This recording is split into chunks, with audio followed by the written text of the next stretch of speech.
ఒకప్పుడు వశిష్ఠ భగవానుడు ఒక యజ్ఞమును చేయుటకు నిశ్చయించుకొనెను.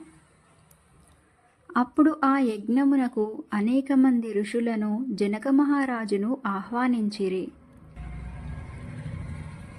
ముందుగా ఋషులు వచ్చియుండిరి. జనక మహారాజు రాలేదు అనుకొనుచు వశిష్ఠుడు యజ్ఞమును ప్రారంభించుటలేదు. అందువలన ఋషులు కోపము గలవారై, గొప్ప గొప్ప ఋషులము మనము వచ్చినప్పటికిని ఈ వశిష్ఠుడు యజ్ఞమును ప్రారంభించడేమి? మనకంటే గృహస్థుడైన జనకుడు గొప్పవాడా ఏమి అని గుసగుసలాడుచుండిరి.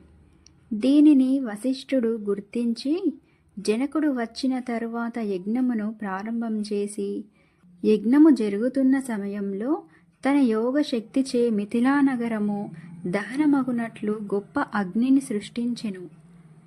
ఆ అగ్ని ఋషుల కుటీరము వరకు వ్యాపించెను.